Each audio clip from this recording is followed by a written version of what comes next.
तो hello guys, कैसे हो आप सभी लोग। मैं आ गया हूँ फिर से हेवनली डेमन कल्टीवेशन सिमुलेशन का अगला पार्ट लेके। हमारा एमसी जा रहा होता है और क्या रहा होता है कि मोरियोक वैंग स्कॉलर के अकॉर्डिंग वो डिवाइन आर्म स्मैश स्किल में महारत हासिल की है। उसके फाइल में कहा गया है कि वो पंच की ऐसी टेक्निक का यूज करते हैं जो किसी भी चीज को भेदने में एबल है और उनका शरीर स्टील की तरह कठोर हो जाता है। एडवांस डेमन मास्टर के लेवल तक पहुंचने के बाद उन्होंने अनाउंसमेंट की कि वो एक प्लेटू पर पहुंच गए हैं और फिर वो गायब हो गए। जब मोरियोक वैंग अपीयर हुआ, फाइल में कहा गया था कि वो पहले से ही सुप्रीम डेमन के लेवल पर था। एआई ने कहा कि हम अब लगभग एक ही लेवल पर हैं, लेकिन मैं केवल एक एडवांस डेमन मास्टर हूँ। जब मैं मास्टरी के एक नए लेवल पर पहुंचा तो मेरे स्पेशल स्किल भी बढ़ गया, लेकिन मैं अभी भी उन्हें पूरी तरह से समझ नहीं पाया हूँ। उन्हें सही तरीके से इस्तेमाल करना सीखने में समय लगेगा। स्कॉलर ने प्रोबेबली ऐसा इसलिए कहा होगा क्योंकि मैंने विशेष स्किल का यूज करके अपने से ज्यादा पावरफुल वॉरियर को हरा दिया है, लेकिन फिर भी एक सुप्रीम डेमन मास्टर से लड़ना आसान नहीं होगा। मेरा मतलब है ये वो पर्सन है जो सुप्रीम डेमन बनने के लिए सेकुलेशन में ट्रेनिंग करने गया था। क्या एआई सच में सोचता है कि मैं किसी को इस तरह हरा सकता हूँ? दूसरी बात, मैं उसे कहाँ ढूंढूंगा? न केवल मेरे पास जानकारी का अभाव है बल्कि समय भी मेरे पास नहीं है। अब जबकि स्कॉलर मेरा करंट लेवल देख लिया है, वो प्रोबेबली मेरे बारे में गोनमा को रिपोर्ट करेगा, जिसका मतलब है कि मुझे जल्दी ग्रेट इंपीरियल पवेलियन में घुसपैठ करनी होगी। ये कल भी हो सकता है। मैं बहुत हेल्पलेस फील कर रहा हूँ। और दूसरी तरफ हमें दिखाया जाता है कि सोरियोंग प्रैक्टिस कर रही होती है। तभी हमारा एमसी भी वहाँ आ जाता है और कहता है कि मैं देख रहा हूँ आधी रात तक काम चल रहा है यहाँ पे। तो सोरियोंग कहती है कि ओ कैप्टन, मेरा मतलब यूनिट कमांडर। तो हमारा एमसी कहता है कि ओ मेरी बात पर ध्यान मत दो, तुम अपना ट्रेनिंग जारी रखो। और वो ट्रेनिंग कर रही होती है। फिर हमारा एमसी थोड़ी देर बाद कहता है कि सोरियोंग, वो बोलती है कि हाँ सर। तो हमारा एमसी कहता है कि अगर तुम अपनी सांस लेने की प्रक्रिया पर ज्यादा ध्यान दो, उस टेक्निक का यूज करो जिसका तुमने अभी यूज किया है, इससे चालों को थोड़ा और ज्यादा सुचारू रूप से चलने में मदद मिलेगी। तो बोलती है कि मेरी ब्रीथिंग। तो हमारा एमसी कहता है कि हाँ, मार्शल आर्ट में हर टेक्निक के पीछे हमेशा एक गोल होता है और जैसे कि तुम जानते हो कि टेक्निकों का यूज करके उनके इच्छित गोल के अनुसार किया जाना चाहिए, लेकिन टेक्निकों को उनकी पूरी क्षमता का यूज करने के लिए तुमको सही प्रैक्टिस करने में भी महारत हासिल करनी होगी। लोग अक्सर कहते हैं कि टेक्निकों का यूज करते समय आपको अपनी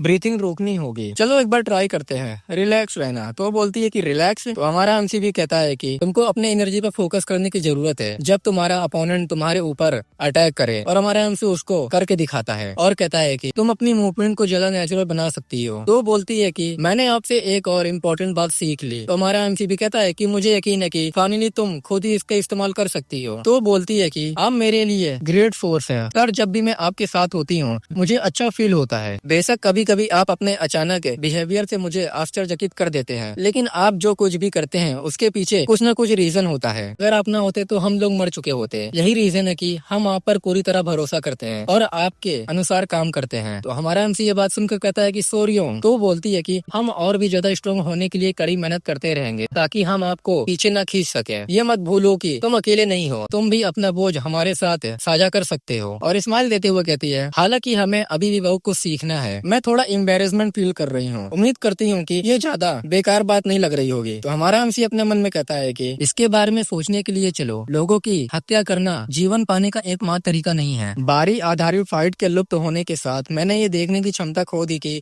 कितने लोगों के पास जीवन है, लेकिन मुझे निश्चित रूप से याद है कि सोरियोंग के सर के ऊपर तब +3 था। अगर सोरियोंग और मैं प्यार में पड़ गए तो मुझे 3 लाइक मिल सकते हैं। तभी हमारा एमसी उसके पास आता है। तो सोरियोंग कहती है, क्या आपको कुछ कहना है सर? तो हमारा एमसी हिचकिचाते हुए कहता है कि सोरियोंग। वो बोलती है कि हाँ सर। और हमारा एमसी अपने मन में कह रहा होता है कि अगर ये काम कर गया तो इसका मतलब ये है कि मुझे 3 और लाइफ मिल जाएंगे। मुझे ये केवल एक बात करना है, अगर ये असफल भी हो जाए तो मुझे क्या खोना है। तभी हम देखते हैं कि पीछे यूरिन भी आता है और कहता है कि ये दोनों। तभी हमारा एमसी उसको तेजी से चिल्ला के कहता है कि आई लव यू। और ये बात सुनकर तो यूरिन एकदम हैरान हो जाता है और सोरियोंग एकदम परेशान हो जाती है और कहती है क्या क्या क्या क्या क्या।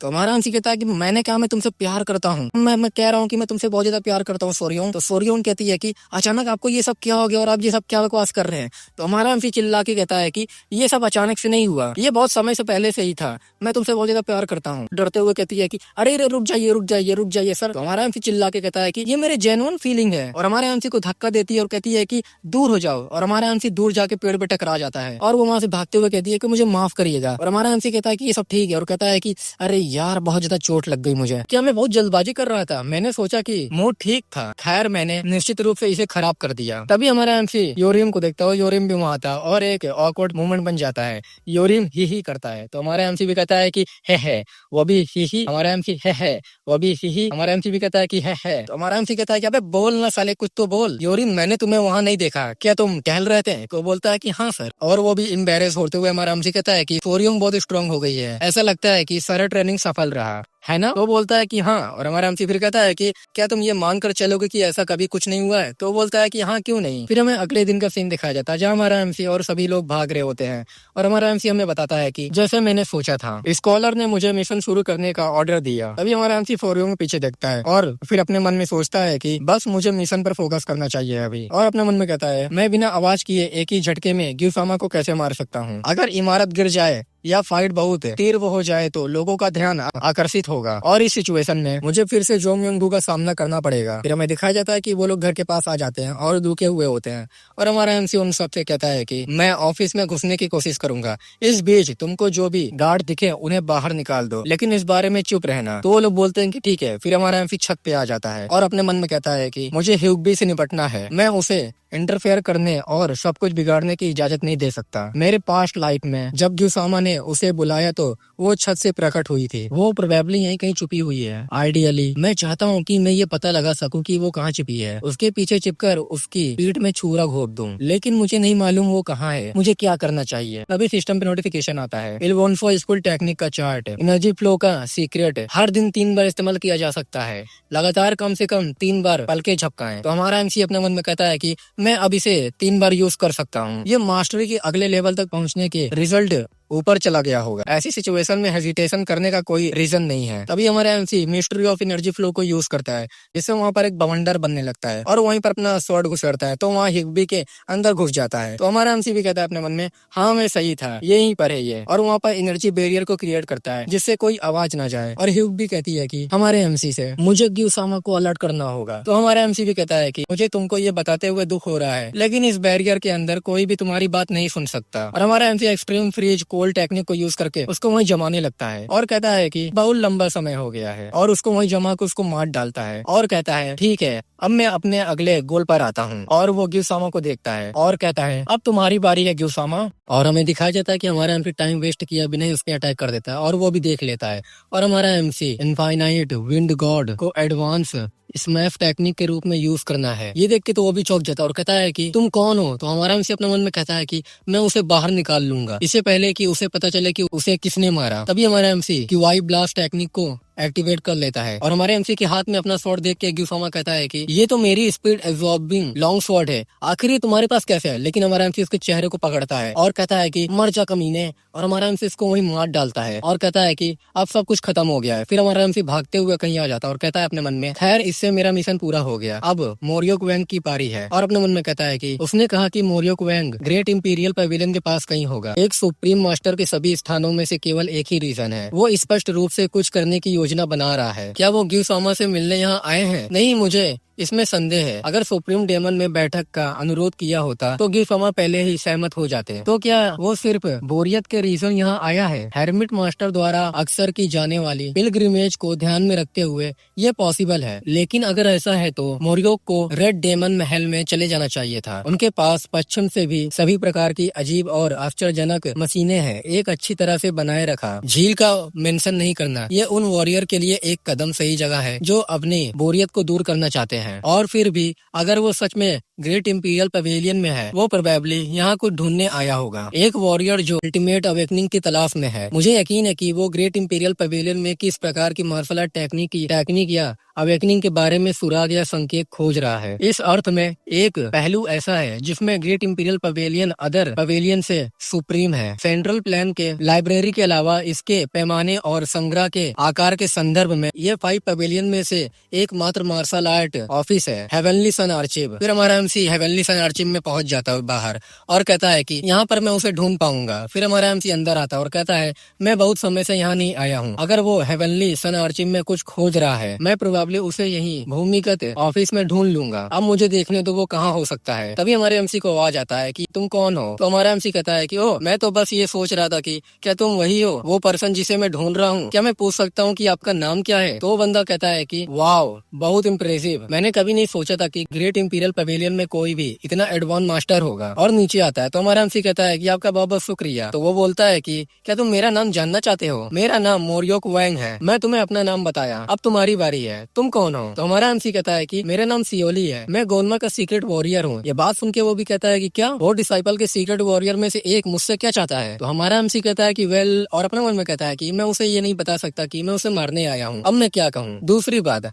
अब जब मैं उसे करीब से देखता हूँ तो मुझे उसमें कुछ अजीब लगता है। वो एक सुप्रीम डेमन हो सकता है लेकिन मुझे उसमें कोई डेमोनिक एनर्जी या मार्शल आर्ट की महारत महसूस नहीं होती, वो मुझे एक नॉर्मल पर्सन की तरह लगता है। तो वो बंदा कहता है कि इतना चुप क्यों हो, बिल्ली ने तुम्हारी जीप काट ली है क्या? और हमारा एमसी अपने मन में कहता है कि एआई ने कहा कि हम लगभग एक ही लेवल पर हैं, लेकिन अगर मैं उससे लड़ने की कोशिश करूंगा तो ये आदमी मुझे नष्ट कर देगा। क्या एआई सच में सोचता है कि मैं उसे हरा सकता हूँ? मोरियो कोंग कहता है कि कम ऑन। तो हमारा एमसी भी कहता है कि क्या? तो मोरियो कोंग कहता है तुम मुझे मारने के लिए यहाँ आए थे ना, है ना? तो हमारा एमसी डरते हुए कहता है कि नहीं नहीं बिल्कुल ऐसा नहीं। तो वो बोलता है कि ओ चलो भी, बात को घुमा फिरा कर मत कहो, तुम अपनी इनक्रेडिबल एनर्जी को बड़ी मुश्किल से छुपा सकते हो। मैं कभी कभी तुम जैसे लोगों से मिलता रहता हूँ, ऐसे लोग जो मेरे खिलाफ अपने स्किल का अगेंस्ट करना चाहते हैं। मुझे यकीन है कि तुम किसी ऐसे पर्सन की तलाश में थे जिसके खिलाफ तुम अपनी पूरी ताकत झोंक सके हो, है ना? इसलिए तुम मुझसे मिलने आए हो। तो हमारा एमसी कहता है कि सर मुझे लगता है कि आप एक गलत फहमी में हैं। तो वो बोलता है कि चलो आओ और मुझे दिखाओ कि तुम्हारे पास क्या है। As a senior member demon cult में मैं तुम्हें पहले 3 वॉर करने दूंगा। तभी हम देखते हैं कि हमारे एमसी पे अटैक करता है,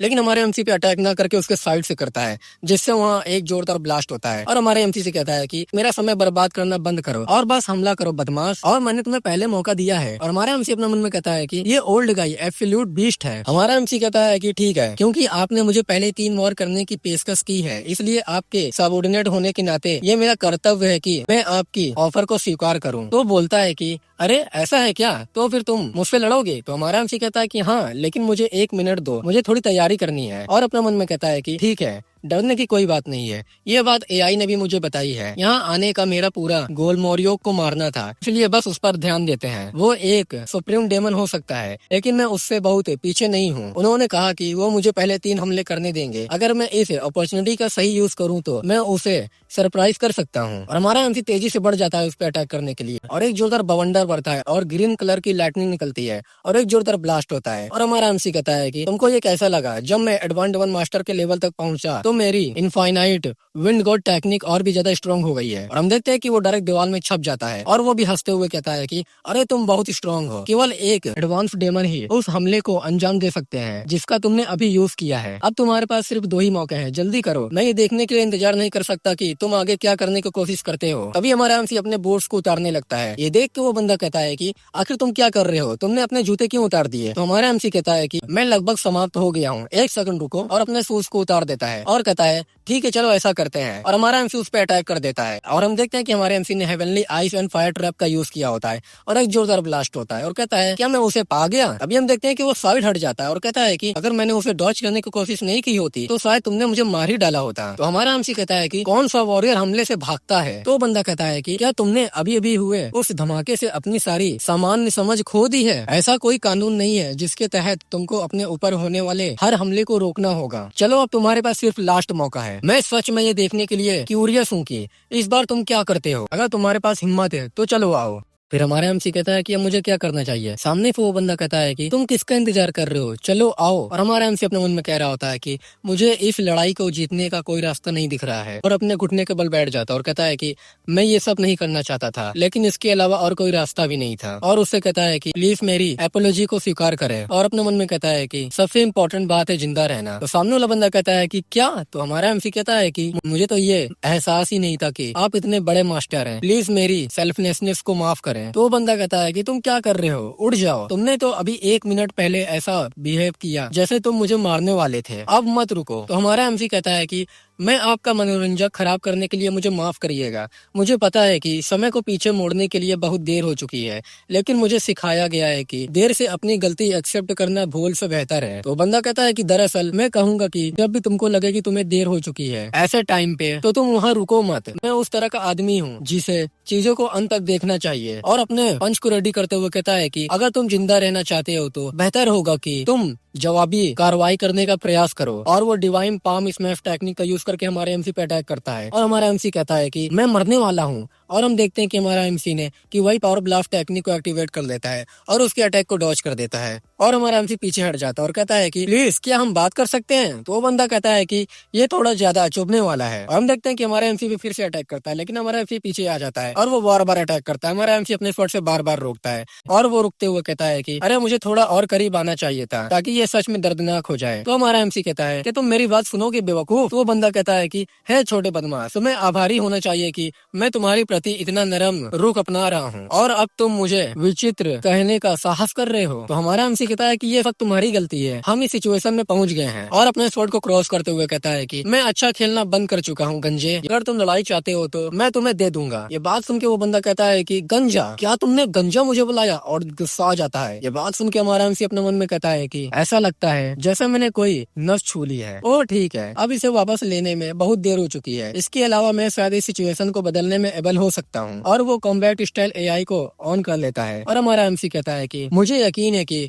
तुम जानते होगे कि क्या करना है। तभी एआई कहता है कि है क्या तुमने उससे माफी मांगी? तो हमारा एमसी कहता है कि ओ हाँ, मैंने ऑलरेडी ट्राई किया। तो एआई कहता है कि तो फिर मुझे लगता है कि माफी मांगने से काम नहीं चलेगा, तुम्हारे करंट लेवल पर उसे हराना इम्पॉसिबल है। अगर तुम उस पर हमला करने की कोशिश करोगे तो वो तुमको बुरी तरह पीटेगा। तो हमारा एमसी कहता है कि क्या, लेकिन तुमने कहा था कि हम लगभग एक ही लेवल पर हैं। तुमने मुझसे कहा था कि मैं उसे पहले ही हरा सकता हूँ। तो एआई कहता है कि तुम जानते हो कि इनफाइनाइट विंड गॉड को एक संयुक्त चाल के रूप में इस्तेमाल किया जाता है। अगर तुमने उसे लगातार 3 बार मारा होता तो पूरी समस्या हल हो गई होती। क्या तुम किसी से झगड़ा करने से पहले अपनी टेक्निकों के बारे में जानने की कोशिश नहीं करते? और दूसरी तरफ वो बंदा कहता है कि क्या तुमने अपनी अंतिम प्रे कर ली है? तो एआई उसकी तरफ देखता है और मुस्कुराता है और कहता है कि मुझे एक बार माफी मांगने की परमिशन दे, मैंने जो पहले कहा था उसका मतलब वो नहीं था। और हमारा एमसी उससे कहता है कि उसकी आंखों को देखकर मुझे नहीं लगता कि वो एक और माफी स्वीकार करेगा। तो एआई उससे कहता है कि ओ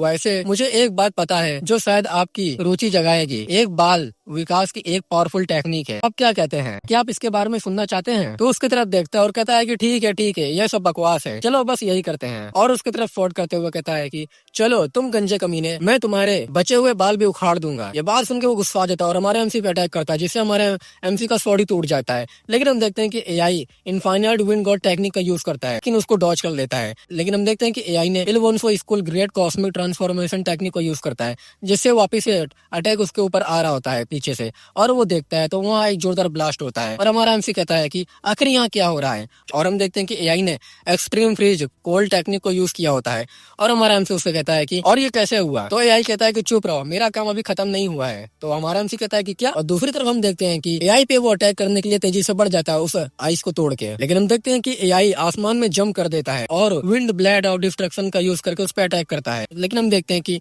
एआई वहीं नहीं रुकता, heavenly ice and fire trap का यूज करता है और एक जोरदार ब्लास्ट होता है। हमारा एमसी खुश हो जाता है और कहता है कि ये इनक्रेडिबल था, तुम बस उसे हराओ। तो एआई कहता है कि क्या तुम अपना मुंह बंद रखोगे? ये भी कोई इंपॉर्टेंट क्षति पहुंचने के लिए पर्याप्त नहीं था, है ना? और हम देखते हैं कि सामने वो टकला एकदम सही सलामत होता है। हमारे एआई से कहता है कि तुम बहुत अच्छे हो, क्या तुम सुप्रीम डेमन के लेवल तक पहुंच गए हो? तो एआई कहता है कि सुप्रीम डेमन, ये तुम जैसे लूजर पर्सन को हराने के लिए इतना एडवांस होने की जरूरत नहीं है। तो वो हंसते हुए कहता है कि गंजा होना बहुत बुरा है, मैं तुम्हें जिंदा रहने देता अगर तुमने ऐसा न कहा होता। तो एआई भी कहता है कि जीने दो, क्या तुम्हें यकीन है कि तुम इसके विपरीत नहीं हो? हमारे एमसी भी कहता है कि क्या तुम इस बंदे को हैंडल कर सकते हो? तो एआई कहता है कि मेरे लिए कुछ भी इम्पॉसिबल नहीं है। इसके अलावा जब मैं अपने प्राइम टाइम में था, मैं उसके जैसे किसी पर्सन से लड़ने के भी जहमत नहीं उठाता। हमारे एआई से वो बंदा कहता है कि सुनो गुंडे, इस बार। और हम देखते हैं कि वो तेजी से हमारे एआई पे अटैक करने के लिए बढ़ जाता है, पंच मारता है, लेकिन एआई उसके पंच को अपने हाथ से ब्लॉक करता है, लेकिन फिर देखते हैं कि वो फिर से गायब होकर हमारे एमसी पे अटैक करता है, जिससे वो हवा में उड़ जाता है। लेकिन एआई भी विंड ब्लेड ऑफ डिस्ट्रक्शन का यूज करके उस पर अटैक करता है,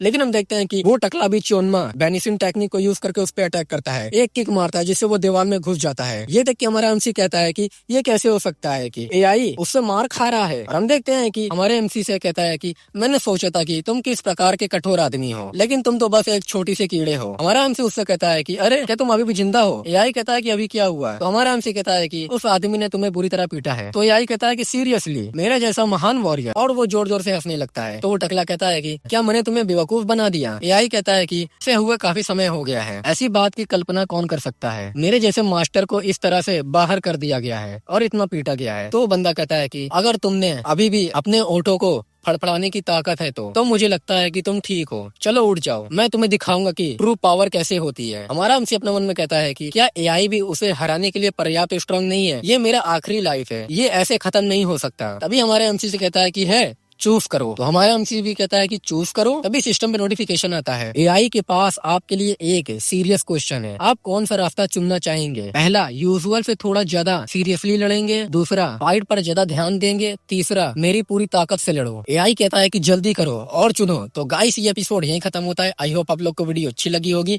तो वीडियो को लाइक कर दीजिएगा, चैनल को सब्सक्राइब कर दीजिएगा और कमेंट कर दीजिएगा तुम लोग को वीडियो कैसे लगी। हम लोग मिलेंगे नेक्स्ट एपिसोड में, तब तक के लिए बाय बाय।